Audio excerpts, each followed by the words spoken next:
Okay, we are live.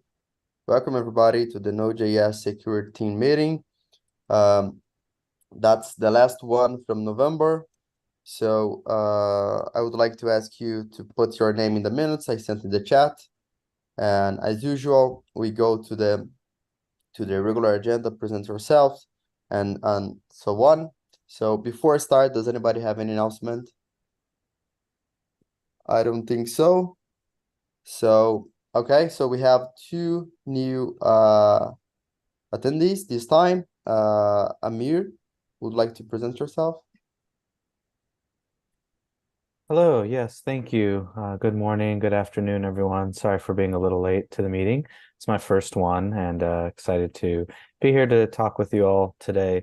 My name is Amir Montazeri. I'm the managing director of OSTIF. That's the Open Source Technology Improvement Fund, or ostif.org, or OSTIF. It's pronounced a lot of different ways, but yeah, we got a unique opportunity to do some work before the end of the year to help the Node.js project, which I'll be talking about today. But that's my quick intro. Thank you, Rafael.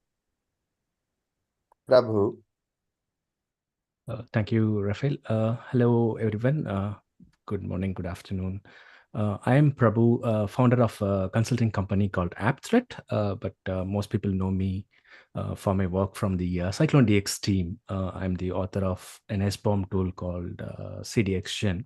So today I will be showcasing some of the capabilities of CDXGen to explore possible use for Node.js project. Thank you. Okay. So as usual, we go to our agenda by just checking the vulnerability review and OpenSSF monitor. For the vulnerability review, we have received two or three new CVEs for OpenSSL. That's correct, Michael? I think since last time it might be one. I don't know. There are some recent ones for sure. Yeah. I have evaluated some of them for the ones that are not aware and pasted in the chat in the chat. Basically, we have an repository that tracks all the public CVEs that were not addressed in the Node.js main repo and in the branches as well. So we have received last week a new issue for the CVE 5678 for OpenSSL, and looks like we are waiting for the OpenSSL to release. The other ones we evaluated, we created a blog post telling that we don't believe it affects Node.js, and for the 4807, it does affect Node.js, but the severity is low, and we will address it in a regular release. Be worth another. We maybe can create another tag that says that, like, publish. Just like, I'm looking at the list and a bunch of them are sort of tagged as like, yeah, okay, we know you can immediately know what's going on. Like OpenSSL seems to be saying like low priority ones, we're not going to publish a release, so we have to wait till they do. Seems reasonably consistent. That one we could maybe just add another tag that says we're just going to ship in shipping in next regular release kind of thing, right? Yeah. So if somebody wondered when they would get a fix for that, that makes it immediately obvious. If you think that's a good idea, I can create the tag and add that to the 4807. I think that's good, yeah. Okay, I'll go ahead and do that. So moving forward to the OpenSSF scorecard monitor review, Ulysses opened a pull request as usual. I sent the chat. Ulysses, want to jump in? Yep. Yeah. Let me share my screen. I think we have a lot of things this time just because we didn't meet in a month, I think. So basically, there are more things. So yeah, I think you are seeing my issue, right? Or it's like, yeah, the issue. Okay. So yeah, basically, if you have a look on this issue, you will see it better. But yeah, basically there are several changes. So I think the biggest ones with changes are the Node.js add-on examples, which I'm not very sure if we want to track it or not, actually, because it's just examples. And I think the same go for the help one. So maybe I can do a pull request and remove them if we don't want to track them. I don't know. I removed the archived ones also. So yeah, that might be a little bit different. So basically the most relevant one, I think it's going to be like a Node.js one and also the Node.js org one. And I think aside of that, let me see. Yeah, and Corpac, we fix some of the scanned vulnerabilities, I think is the name for that. So yeah, let me see if I can move One this. that I think we Yep. should have is like node and examples is just examples, so that I could Yeah. agree, but I think we want node what is it called? Node API. Yeah, any API, right? Yeah, node add-on API. I That's the one think that we actually, that's like a module we ship. Is that somewhere in the list? I just don't see it there. I It's just think the GIF here. I yeah, believe here. there is no GIF for Node API, so it doesn't show here. Yeah, this is only the ones that have any changes on the Oh, scoring. that's the only Michael. changes. Okay, yeah, okay. Yep. Never mind. Yeah, the others are, I think I can double check. And also if we create a new repositories, this should also bring that if we have anything on the scorecard or if we add the scorecard YAML especially, but if not by time, we get it also. Right. So yeah, basically, so for the Node.js, we have a little bit of decreation, I think. Let me see where we decrease. So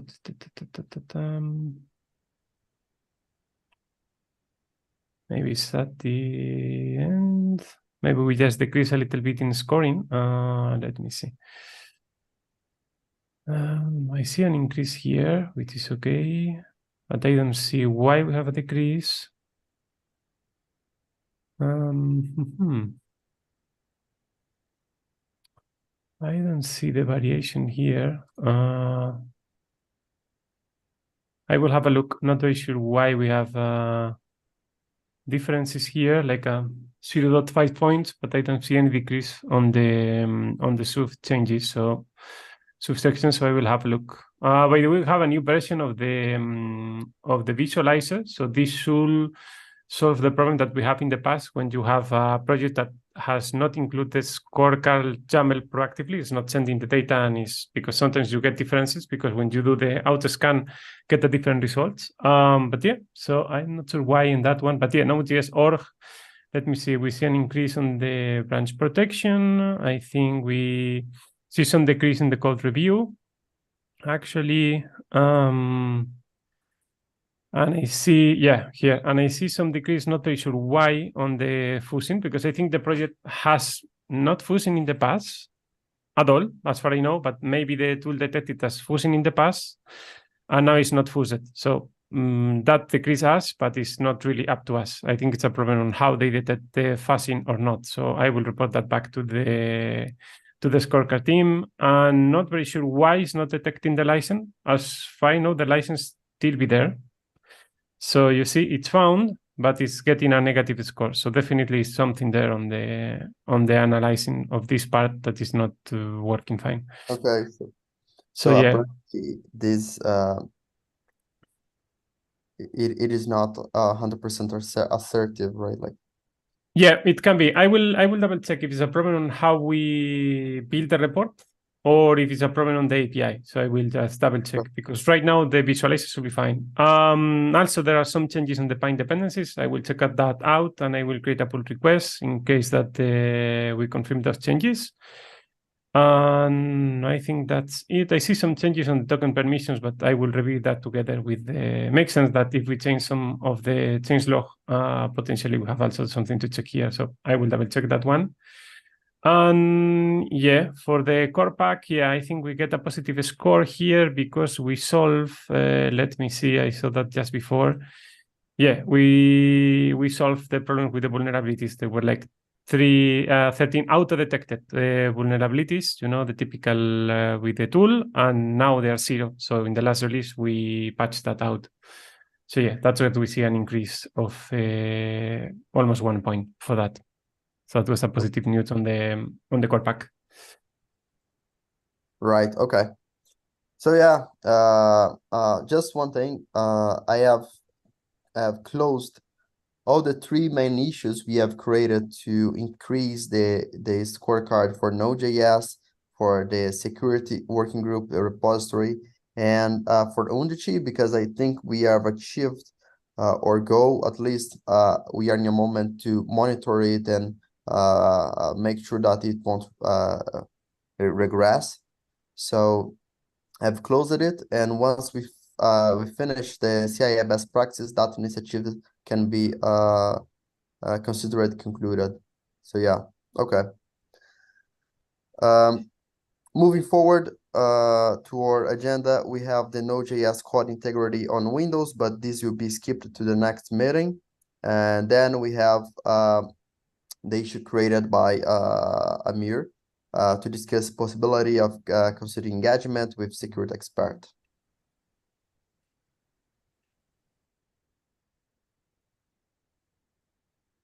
Yes, thank you so much. So I have just some preliminary information, and if there are any more in-depth questions or concerns, I can take that back. But the TLDR of what we're looking to do is we were able to get some support to engage David Korchinski, who is of the organization Ada Logics, who's helped a ton with fuzzing, tons of different projects in the open source space, including Node.js. So we had a very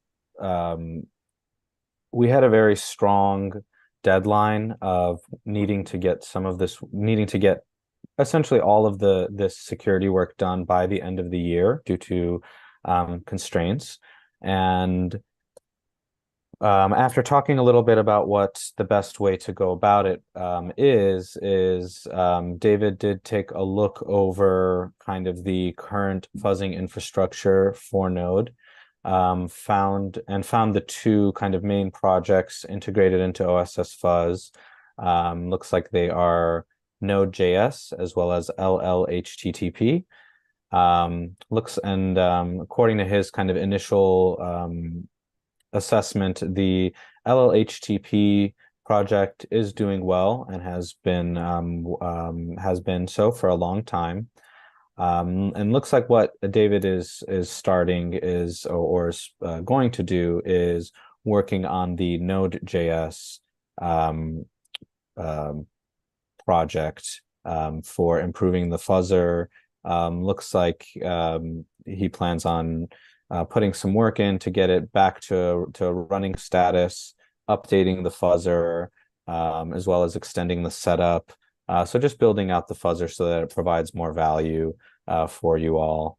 And so again, because of this, because of the big restrictions, namely the time, and us knowing that y'all on the Node side are quite busy maintaining the project and contributing to make sure everything stays well. This engagement won't require a ton of disruption from kind of like the core maintenance side. This is going to be mostly David doing this fuzzing work, and then we'll be building out the setup, as well as providing insight, as well as a report to kind of highlight all of the work that we plan on doing over the next month. So that's I have a question on this point. So yes, right now, from what I know, the report from the fuzzer is actually not taken very much in consideration because we don't see the report and we don't have it updated. So it's not something that we keep track of pretty much. So is there a plan to integrate this reporting with with the security working group? And because if it's something totally disconnected from us, we have no visibility over it, and it's not doing anything pretty much. So my question is this fuzzer report going to be integrated with our repositories? I believe so, yes. You were just mentioning that like the found 2 repositories that were already integrated. Is there like, is it running somewhere? That's what I sort of along the lines of Marco's question, like, is there already something we can go look at just as some context? Yeah, so looks like there's the two main buckets of projects that are doing fuzzing. Looks like one of them, the LLHTTP, is doing well and providing value and set up well. And looks like Node.js, the other one, Node.js, could be augmented and improved and built out more so that it actually does provide you all some more value, so that you can use the fuzzing setup better. Okay, yeah, I think like some sort of, I don't know, presentation or overview of what that would look like, because we have lots of CI runs and stuff and GitHub runs, but yeah, something like Marco was saying where there's a PR, if we got immediate feedback, that would have a lot more impact than something that's running somewhere on the side. Absolutely. I think what I'm gonna push for is I am going to get David to likely participate in our next or in the next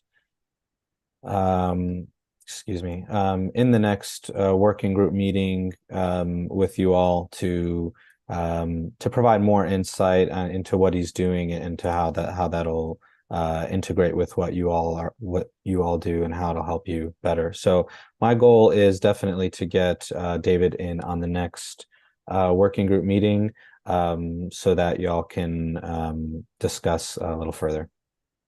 Yeah, no, that sounds great. We do have some tools like Coverity kind of runs on the side, so it's not impossible to have something that runs on its side, but less people look at that, and it's still useful. But yeah, I'll be very interested to see a little bit more what the options are, that kind of stuff.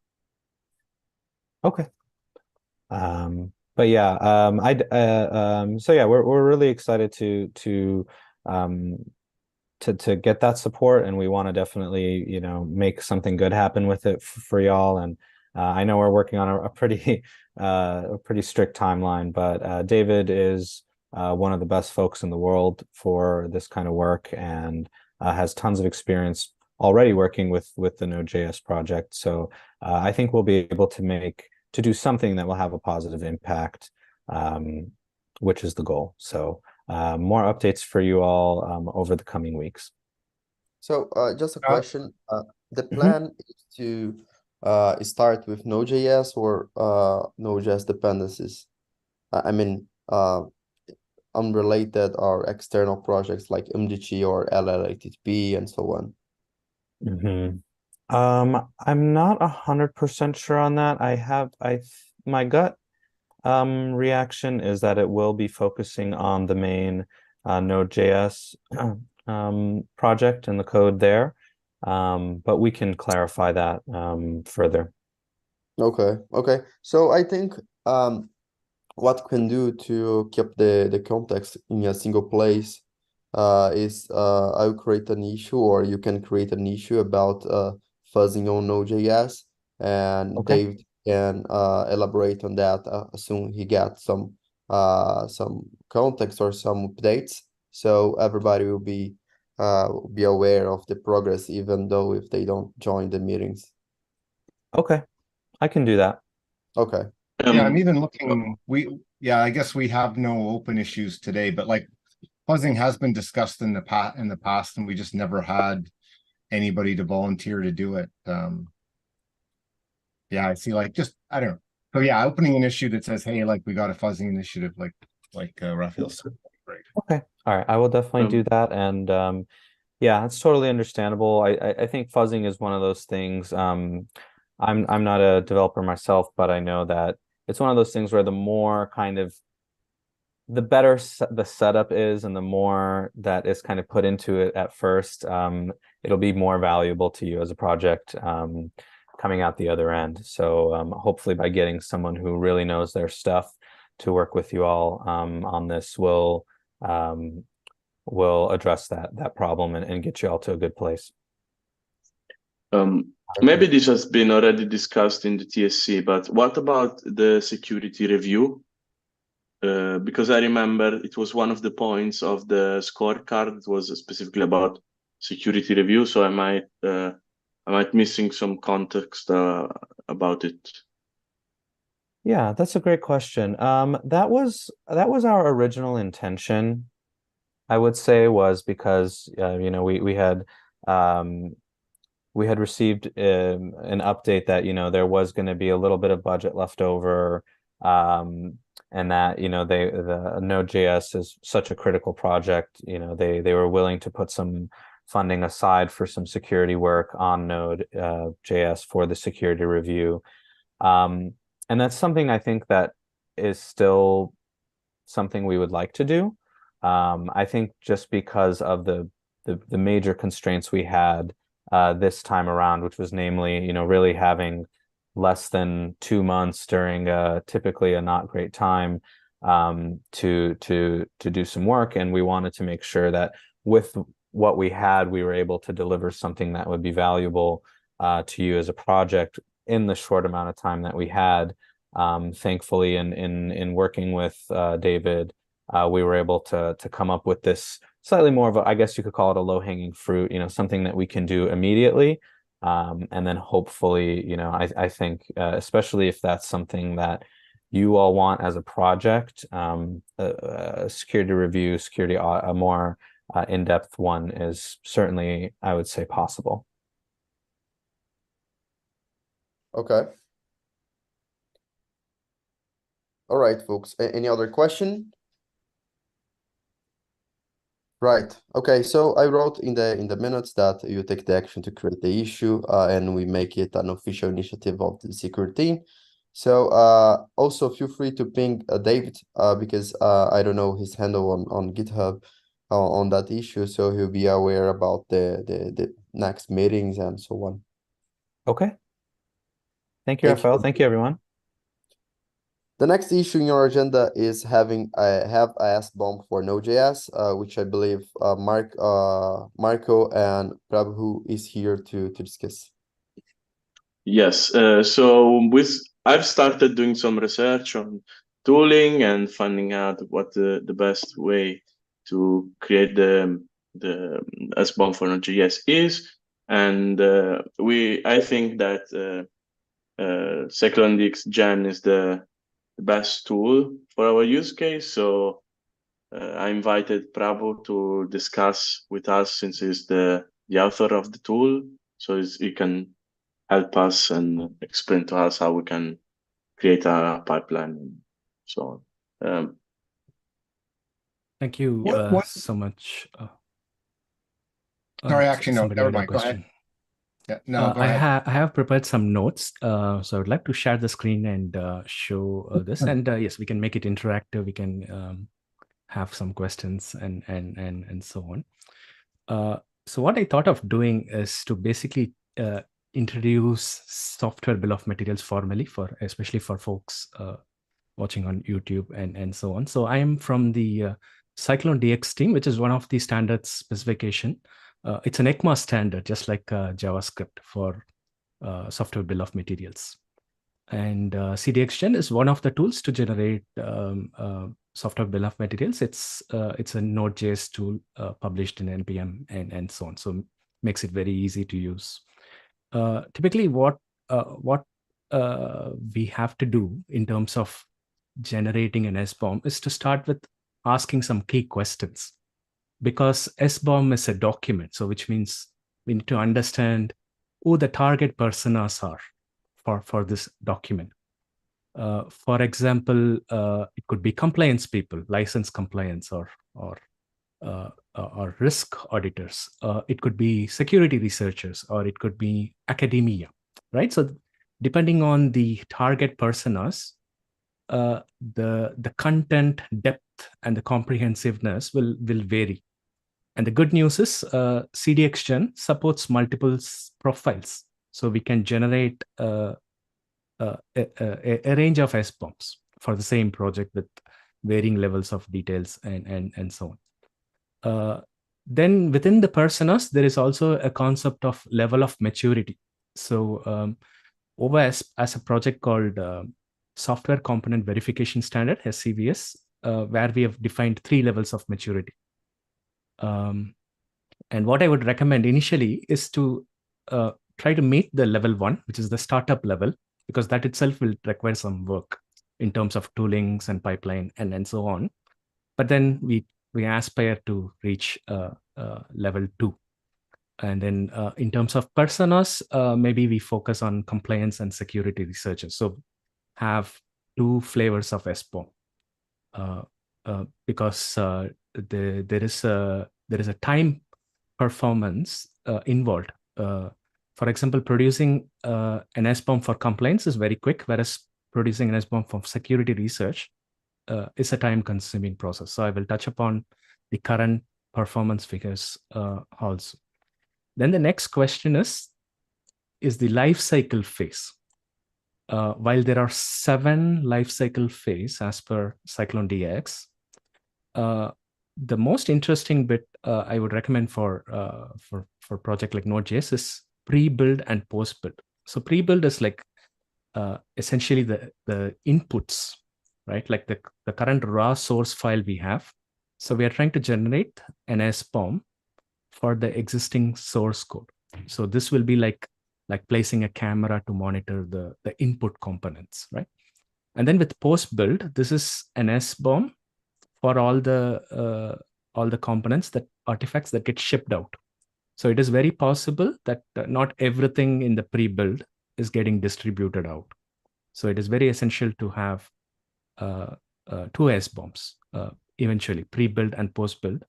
That way we will know that here are the inputs that went into producing this software, and then here is the shipped product, and then here are the components that are getting shipped out, and so on. Any questions so far, or can I proceed?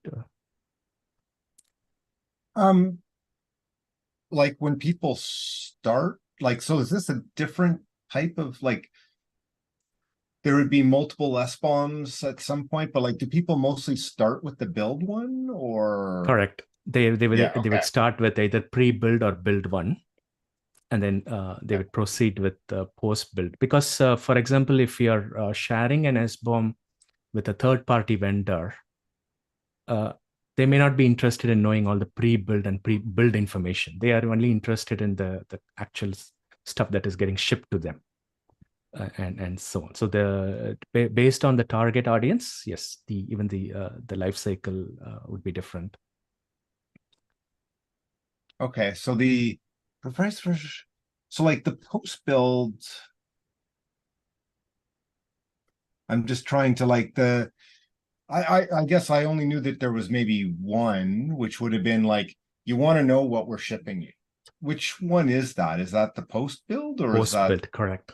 Yeah, so post-build is like, that's the one I would guess most people start with it.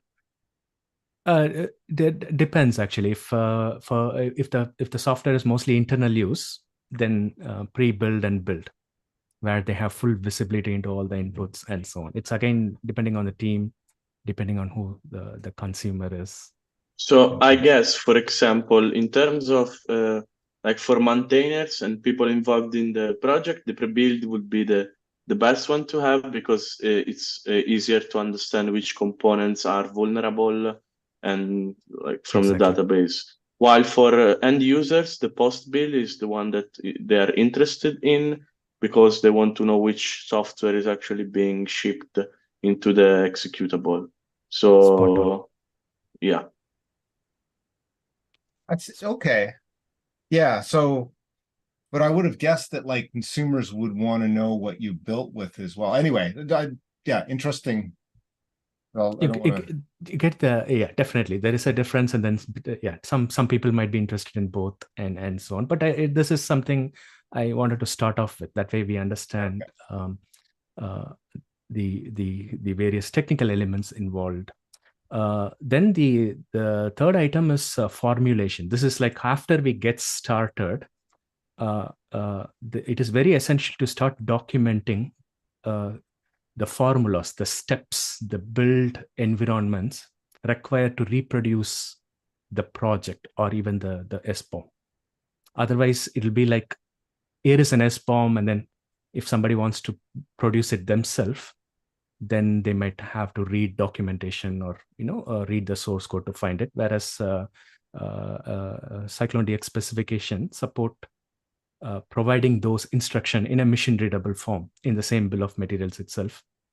So very advanced users. I'm regularly seeing some Eclipse projects who have already matured to level 2 are now starting to think about reproducibility and so on. So I thought I would mention it here. And lastly, SBOM documents must be signed. So we need to set up the public keys and private keys. Obviously, the private keys will be private, and then somebody downloading the SBOM document could verify with the public keys and so on. So that is also a requirement from level 2 onwards as per SCVS.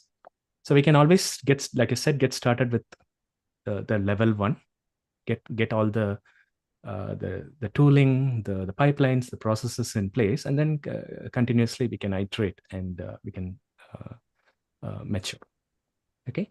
Now CDXGen. So what I have here is I started with cloning the node.js project and used the tree command to understand the structure. Because node.js is a polyglot project, complex. It has node.js code bits, Python, C, C++.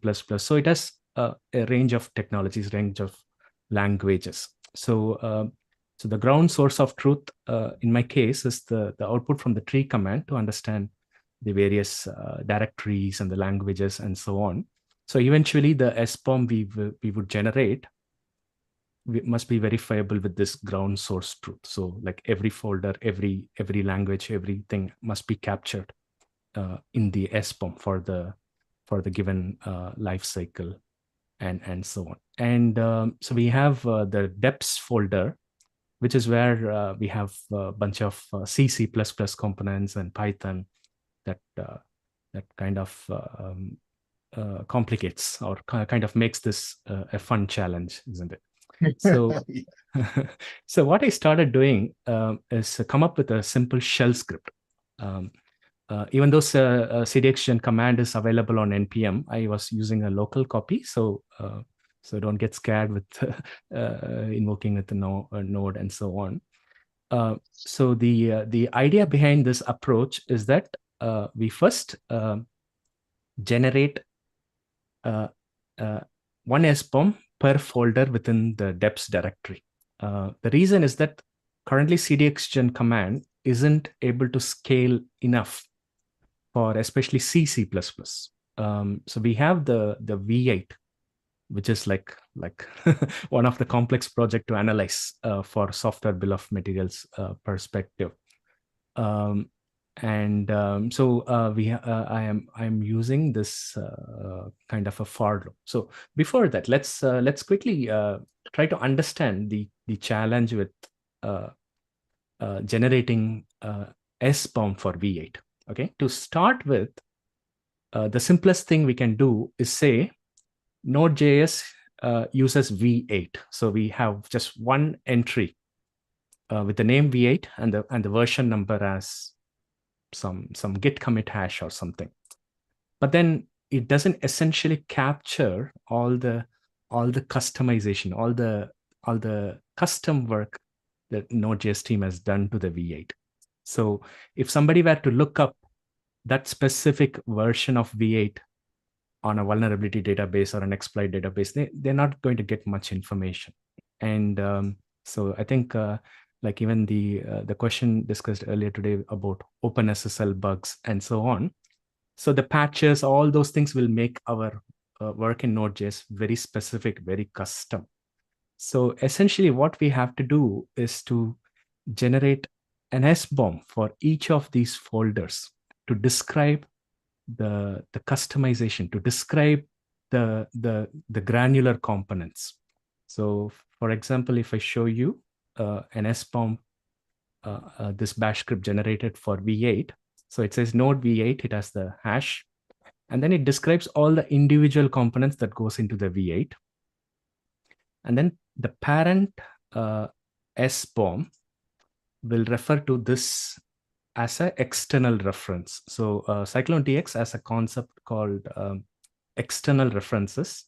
So what we can do is we can say this BOM is related to these child BOMs, and we can use a BOM link to specify that link.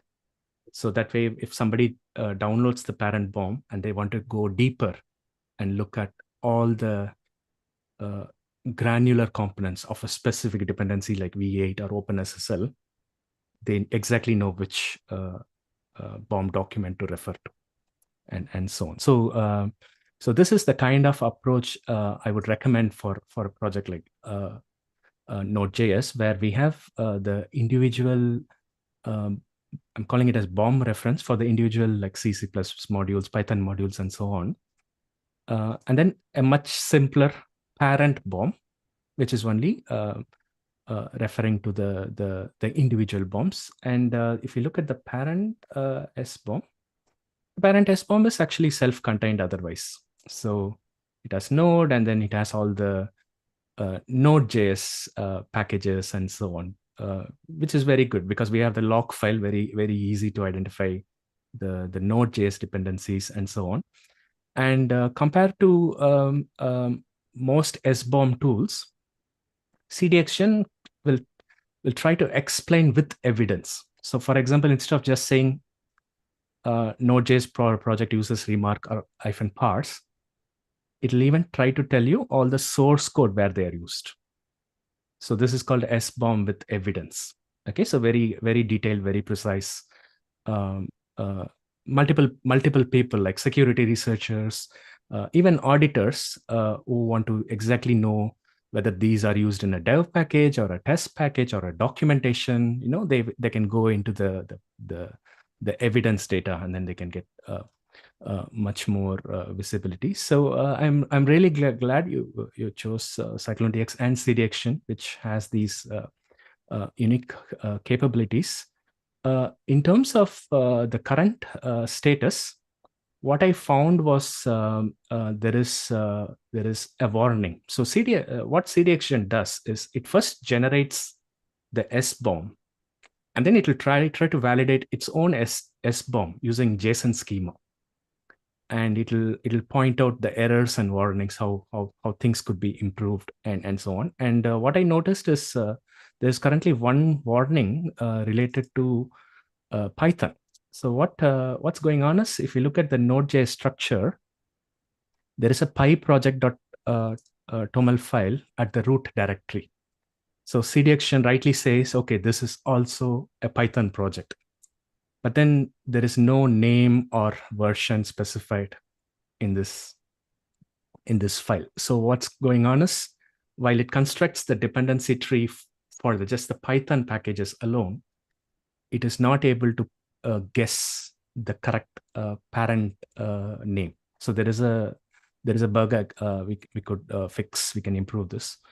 The second issue I noticed is on sure. that one. So like, is it because they can't figure out the version of Python that we're using, or like I still don't quite follow, or it can't, that we've got some Python component and they can't figure out the version of that component?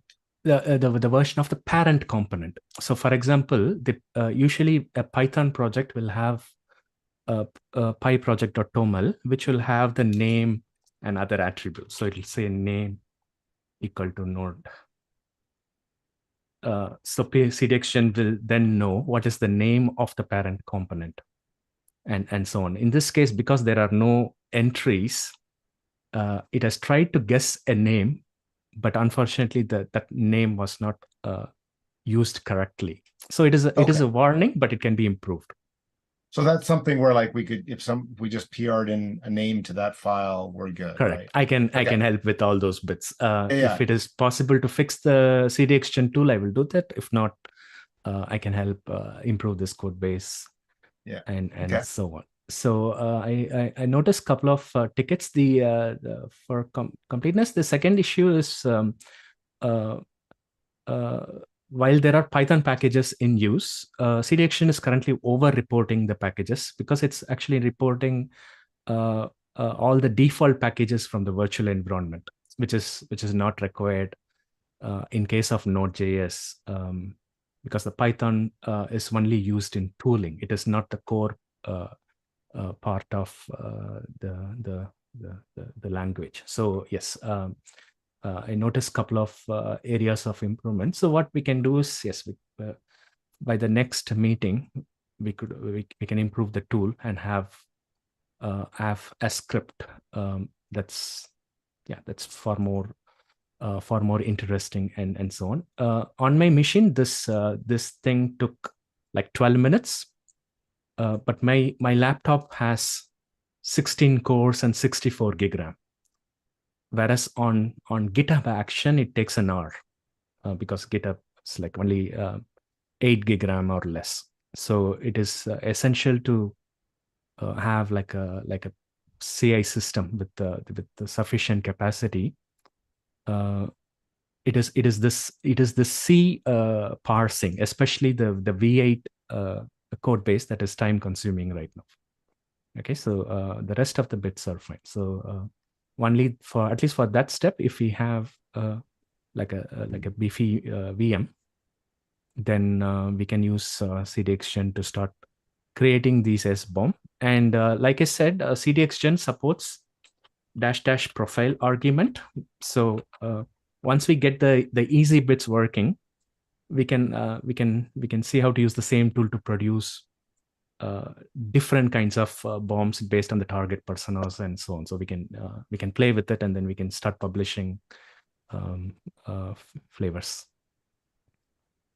I know, Marco, you'd asked for access to a machine. I wasn't clear whether you still needed or not, but it sounds like it would be good to, like, we have some pretty big ARM machines. So like maybe I think that was, I'd have to go back to the issue, but I think we were triangulating on one of those ARM machines would make a lot of sense, right? Yeah, the thing is, I'm trying to like understand how to set up the pipeline with the project. If it's good to use a GitHub Action or to stop a Jenkins job. Like I'm trying to figure out even when to generate the SBOM. For example, on an dependency update, on a release, on a nightly release. Like this is the questions that I'm still trying to figure out. But I definitely think that having access to a beefy machine would be good. In terms of starting the, like, when would we publish this SBOM? Like, would it be something we put into our GitHub repo? Is it something we ship with releases? What would be the starting point? I know that you could do it different ways, but like, what's our first with the releases? Like, for example, the Docker project is publishing it along with the releases. So right. that'll be a good starting point, I would argue. Yeah, okay, because that's a challenge. Like we have a separate release CI. Yeah, that's my question as well, because I imagine that we will need to run it for every release, and if that takes too long, we will delay our release, right? I go like just getting it to the point where we run and generate something that is available. Yeah, like that may be the thing for us to understand. So like Marco, I don't know if you need, like, we would probably want to run this in our Jenkins CI long-term. So instead of like even direct access to the machine, although, anyway, let's talk about that offline. Because like at some point we'll want like a job, a Jenkins job, which runs and generates, checks things out, generates an SBOM. And, I think we should start like that. I think that is what we should start. Like, I would go directly with the Jenkins job. Okay. Because like I can probably, because that doesn't really require access to the machine, although debugging makes it so you probably want access anyway. But yeah, okay, let's work offline. I can help get a machine. Like I think we just go back to the other issue and maybe add some info saying like, hey, we want a Jenkins job. You need to have access to be able to run it, and we can build it up on that, because I can help create a job that will run on that machine. And then it's a matter of, there are some, hopefully it's just needs Java. Is that it on the machine? That's correct. Java is a dependency for C, C++, and even Python. But that's the only, and like then everything Node.js. else is dynamic install, because we have Java on our machines, but other dependencies might be more tricky. So Okay. I think the rest are like node dependencies and so on. So that should be. Just one question. When you download the CDX gen, does the node module contain binaries or WebAssembly, or it's just JavaScript? If we do npm install, it downloads Atom as a binary. Okay. Whereas if we do -- omit optional, then it only downloads the JavaScript pieces. Okay. Yeah, that would be better to avoid it would be better to avoid having binaries inside because it's going in the tools, not modules, and I would rather not put binaries in there.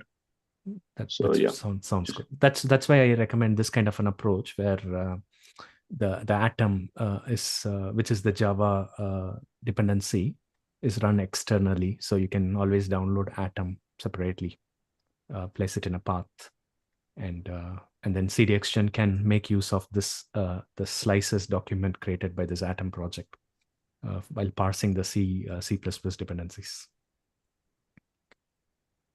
Okay. All right. And all of these projects are open source, Apache 2.0, so they're absolutely fine. Yeah, that sounds great. I think we can talk offline on. I will set up the tooling. I think it's good to have the CycloneDX gen installed as a tool inside the project. Or maybe I don't know if have it inside the project and that it update itself rather than on a machine on like. Yeah, we could start with like the CI job, like in downloading, installing it, and then later move it to being in like the node source base, if that makes sense. But either way. The other thing I saw somewhere you had Vex listed, I'm particularly interested in that. Like, you remember we talked at the beginning about that repo? That's right. I'd really like to have that information in the SBOM. We might even be able to help you automate with that. that. That's okay. Right. We can help you with that. I'm also the author of another project called DepScan, which is also an OS project that can automate Vex generation. While CDXGen is an SBOM tool, DepScan is a Vex tool. But it'll be nice to get started with CycloneDX SBOM first, and then we can guide you with automating the Vex also. Because we really want like getting that information that says like, even though your tool reports that we're vulnerable, well, we looked at it, we're not, right? Like that's the model we want to get into. Or awesome. That's pretty much for me. Thank you. Thank you, Prabhu, for the amazing explanation. I have some questions, but I don't think we'll have time to discuss all of them. So I raise my opinion on the issue, and we can have a chat there as well. So I think that's it. Sounds good. Does anybody have anything else that would like to comment? Oh, good.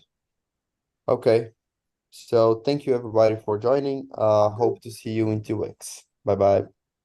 Thanks, everyone.